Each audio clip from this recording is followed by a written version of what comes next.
Bismillahirrahmanirrahim. Assalamualaikum warahmatullahi wabarakatuh.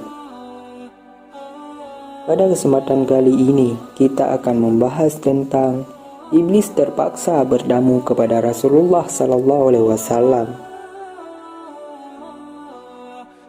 Sebelum menyimak video berikutnya, alangkah baiknya sukai video ini, komen, dan berlangganan. Juga bagikan video ini agar bermanfaat bagi kita semua.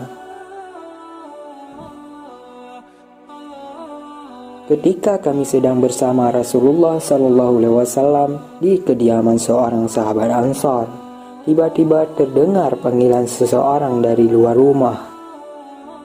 "Wahai penghuni rumah, bolehkah aku masuk? Sebab kalian akan memburukanku." Rasulullah SAW bersabda, "Tahukah kalian siapa yang memanggil?" Kami menjawab, "Allah dan Rasulnya yang lebih tahu." Beliau melanjutkan, "Itu iblis, laknat Allah bersamanya." Umar bin Khattab berkata, "Izinkan aku membunuhnya, wahai Rasulullah." Nabi menahannya, "Sabar wahai Umar, bukankah kamu tahu bahwa Allah memberinya kesempatan hingga hari kiamat? Lebih baik bukakan pintu untuknya, sebab dia telah diperintahkan oleh Allah untuk ini.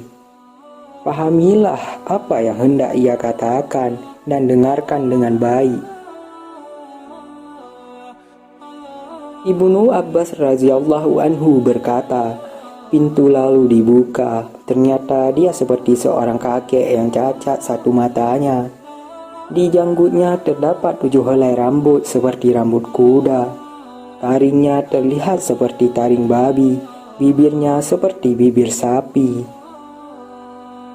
Iblis berkata, "Salam untukmu Muhammad, salam untukmu para hadirin." Rasulullah SAW lalu menjawab, "Salam hanya milik Allah Subhanahu Ta'ala. Sebagai makhluk terlaknat, apa keperluanmu?" Iblis menjawab, "Wahai Muhammad, aku datang ke sini bukan atas kemauanku, namun karena terpaksa. Siapa yang memaksamu?"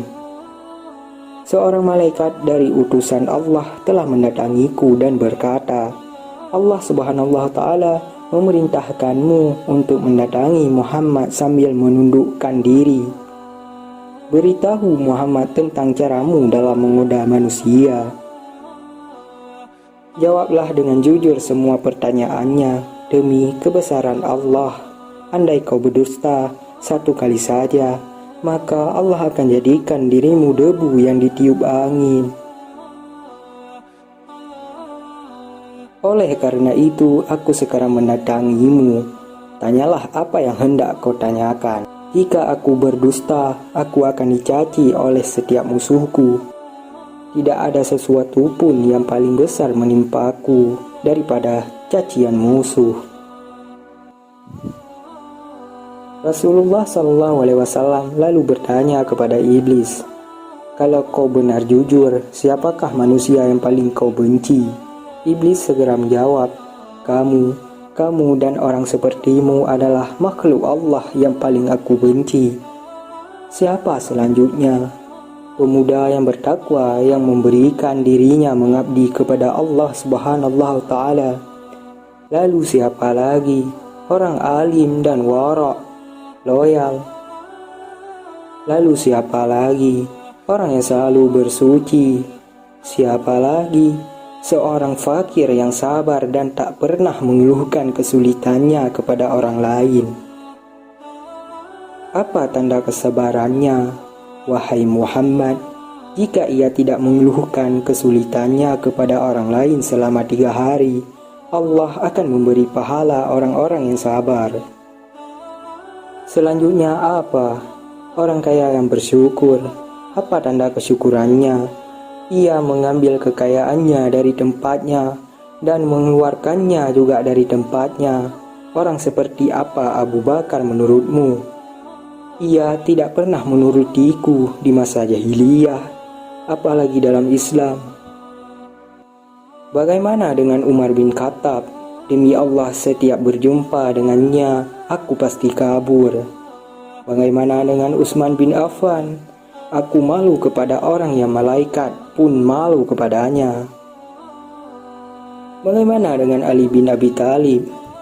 Aku berharap darinya agar kepalaku selamat dan berharap dia melepaskanku dan aku melepaskannya. Tetapi ia tak akan mau melakukan itu. Ali bin Abi Thalib selalu berzikir kepada Allah Subhanahu wa Ta'ala. Apa yang kau rasakan jika melihat seseorang dari umatku yang hendak salat? Aku merasa panas, dingin, dan gemetar. Kenapa? Sebab setiap seorang hamba bersujud satu kali kepada Allah, Allah mengangkatnya satu derajat. Jika seorang umatku berpuasa, tubuhku terasa terikat hingga ia terbuka. Jika ia berhaji, aku seperti orang gila. Jika ia membaca Al-Quran, aku merasa meleleh laksana timah di atas api. Jika ia bersedekah, itu sama saja orang tersebut membelah tubuhku dengan gergaji. Mengapa bisa begitu? Sebab dalam sedekah ada 4 keuntungan baginya, yaitu keberkahan dalam hartanya, hidupnya disukai. Setelah itu kelak akan menjadi hijab antara dirinya dengan api neraka, dan segala macam musibah akan terhalau dari dirinya. Apa yang dapat mematahkan pinggangmu? Suara kuda perang di jalan Allah. Apa yang dapat melelehkan tubuhmu? Taubat orang yang bertaubat. Apa yang dapat membakar hatimu? Istighfar di waktu siang dan malam. Apa yang dapat mencoreng wajahmu?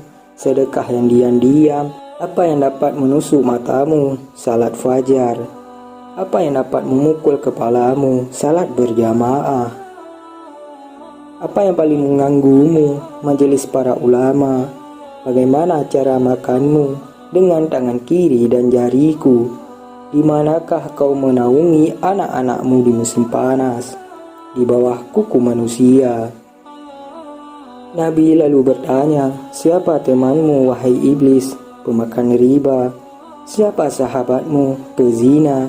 Siapa teman tidurmu? Pemabuk. Siapa tamumu? Pencuri. Siapa utusanmu? Tukang sihir. Apa yang membuatmu gembira, bersumpah dengan cerai? Siapa kekasihmu? Orang yang meninggalkan salat Jumat. Siapa manusia yang paling membahagiakanmu? Orang yang meninggalkan salatnya dengan sengaja. Rasulullah SAW lalu bersabda, segala puji bagi Allah yang telah membahagiakan umatku dan menyengsarakanmu. Iblis segera menimpali, tidak, tak akan ada kebahagiaan selama aku hidup hingga hari akhir. Bagaimana kau bisa berbahagia dengan umatmu, sementara aku bisa masuk ke dalam aliran darah mereka dan mereka tak bisa melihatku? Demi yang menciptakan diriku dan memberikanku kesempatan hingga hari akhir, aku akan menyesatkan mereka semua, baik yang bodoh atau yang pintar, yang bisa membaca dan tidak bisa membaca, yang durjana dan yang saleh, kecuali hamba Allah yang ikhlas. Siapa orang yang ikhlas menurutmu? Tidakkah engkau tahu wahai Muhammad, bahwa barang siapa yang menyukai emas dan perak, ia bukan orang yang ikhlas. Jika kau lihat seseorang yang tidak menyukai dinar dan dirham, tidak suka pujian dan sanjungan, aku bisa pastikan bahwa ia orang yang ikhlas, maka aku meninggalkannya.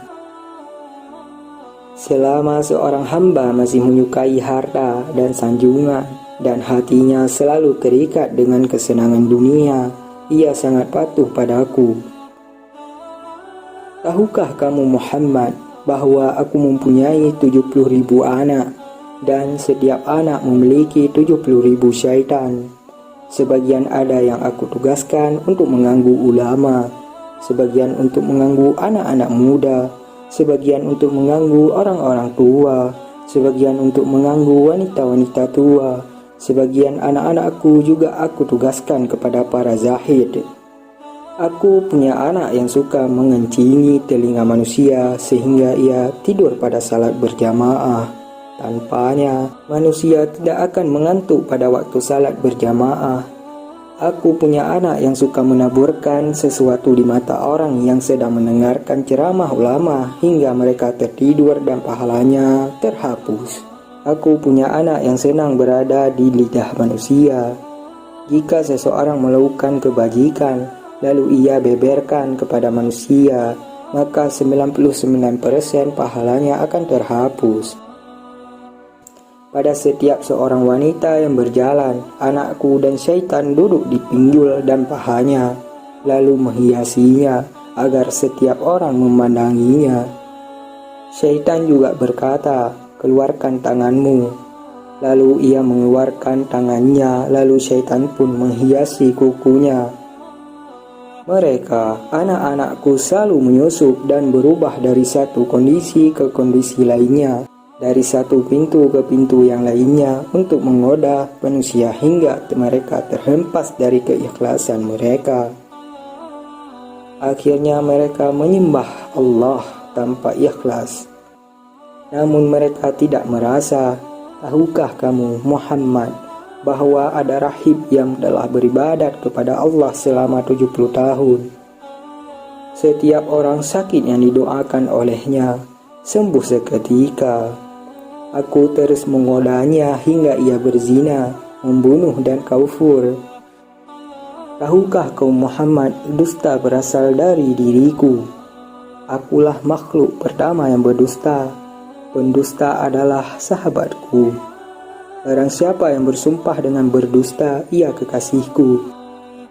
Tahukah kau, Muhammad, aku bersumpah kepada Adam dan Hawa dengan nama Allah bahwa aku benar-benar menasihatinya. Sumpah dusta adalah kegemaranku, ghibah atau gosip, dan namimah adu domba kesenanganku. Kesaksian palsu kegembiraanku. Orang yang bersumpah untuk menceraikan istrinya, ia berada di pinggir dosa walau hanya sekali dan walaupun ia benar. Sebab barang siapa membiasakan dengan kata-kata cerai, istrinya menjadi haram baginya. Kemudian ia akan beranak cucu hingga hari kiamat. Jadi semua anak-anak zina dan ia masuk neraka hanya karena satu kalimat, cerai. Wahai Muhammad, umatmu ada yang suka mengulur-ulur salat. Setiap ia hendak berdiri untuk salat, aku bisikan padanya waktu masih lama, kamu masih sibuk. Lalu ia menundanya hingga ia melaksanakan salat di luar waktu, maka salat itu dipukulkannya ke mukanya. Jika ia berhasil mengalahkanku, aku biarkan ia salat. Namun aku bisikan ke telinganya, lihat kiri dan kananmu, ia pun menoleh. Pada saat itu aku usap dengan tanganku, dan kucium keningnya serta aku katakan salatmu tidak sah. Bukankah kamu tahu Muhammad, orang yang banyak menoleh dalam salatnya akan dipukul. Jika ia salat sendirian, aku suruh dia untuk bergegas. Ia pun salat seperti ayam yang mematuk beras. Jika ia berhasil mengalahkanku dan ia salat berjamaah, aku ikat lehernya dengan tali hingga ia mengangkat kepalanya sebelum imam atau meletakkannya sebelum imam. Kamu tahu bahwa melakukan itu batal salatnya dan wajahnya akan dirubah menjadi wajah keledai. Jika ia berhasil mengalahkanku, aku tiup hidungnya hingga ia menguap dalam salat. Jika ia tidak menutup mulutnya ketika menguap, syaitan akan masuk ke dalam dirinya dan membuatnya menjadi bertambah serakah dan gila dunia. Dan ia pun semakin taat padaku. Kebahagiaan apa untukmu? Sedang aku memerintahkan orang miskin agar meninggalkan salat. Aku katakan padanya, kamu tidak wajib salat. Salat hanya wajib untuk orang yang berkecukupan dan sehat. Orang sakit dan miskin tidak. Jika kehidupanmu telah berubah baru kau salat, ia pun mati dalam kekafiran. Jika ia mati sambil meninggalkan salat, maka Allah akan menemuinya dalam kemurkaan. Wahai Muhammad, jika aku berdusta, Allah akan menjadikan debu. Wahai Muhammad, apakah kau akan bergembira dengan umatmu, padahal aku mengeluarkan 1/6 mereka dari Islam? Berapa hal yang kau pinta dari Tuhanmu? 10 macam. Apa saja? Aku minta agar Allah membiarkanku berbagi dalam harta dan anak manusia. Allah mengizinkan, Allah berfirman, "Berbagilah dengan manusia dalam harta dan anak, dan janjikanlah mereka. Tidaklah janji setan kecuali tipuan." Quran Surat Al-Isra ayat 64.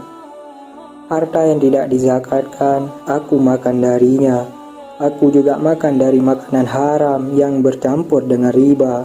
Aku juga makan dari makanan yang tidak dibacakan nama Allah.